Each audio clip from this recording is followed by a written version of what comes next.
In this section of classes, we are going to learn about aggregation functions available in Oracle SQL or how to aggregate the rows from the table.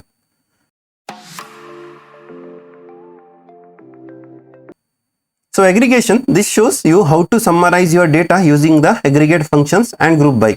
Group by we will learn in the following classes.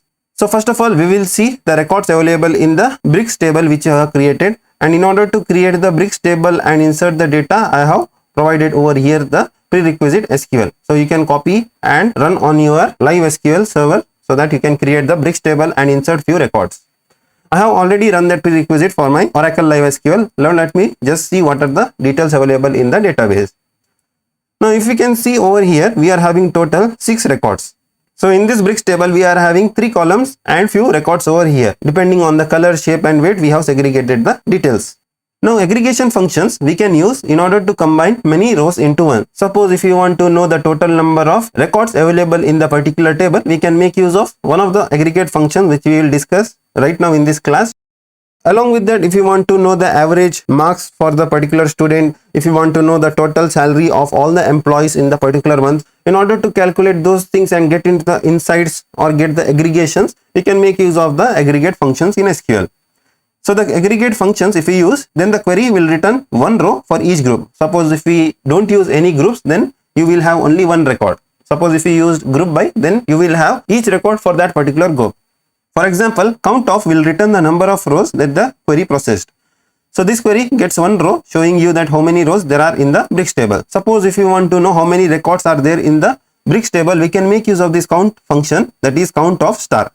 It will return all the records available in the bricks table, but instead of returning all the column and their details, it will just return the count, like how many records. In this case, we are having only 6 records, so the count we should get is 6. Let me run this. Now here if you see, we are getting the count as 6. Suppose if you want to rename this column, what you can do over here is we can make use of the alias. We can name here as total records. So if I run this, I should get over here. Okay, sorry, there shouldn't be a space over here. We can name something like this, total underscore records. You can rename the columns like this. So by making use of this aggregate function, we will get the summary of the records. In this case, count of star. Now, if you want to get the count of particular thing, like based on some value, then what you can do is we can run something like this, like the select count of color. So this will return non-null various records. Suppose if any of the record having this color as empty, then you won't find that particular record count over here. Like for example, let me just run this query, that is select star from bricks. Here if you see, we are having details for all the records and for all the columns. Suppose if we write something like count of color and run, we will get the number 6. Now let me just run. I am getting the color as 6. Now suppose if any of the record color is null, then in that case we will get that count as 5. So this is what it says. So this will return only the non-null count value. So most popular aggregate functions which we are going to use in our application development is sum.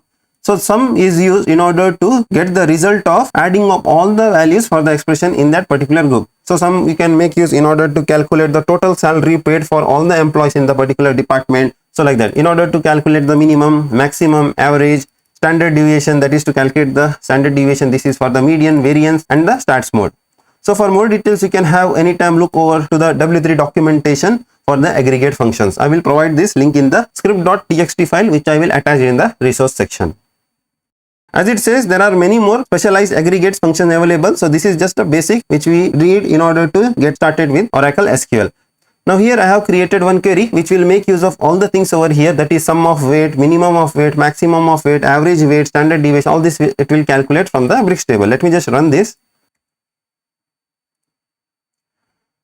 Now here if you see, we are getting total sum of all the bricks, that is the weight, minimum weight, what is the maximum, what is the average, what is the standard deviation, so on and so forth things. So like this, we can make use of those aggregate functions available in Oracle's SQL and get the summary of all the records in that particular table.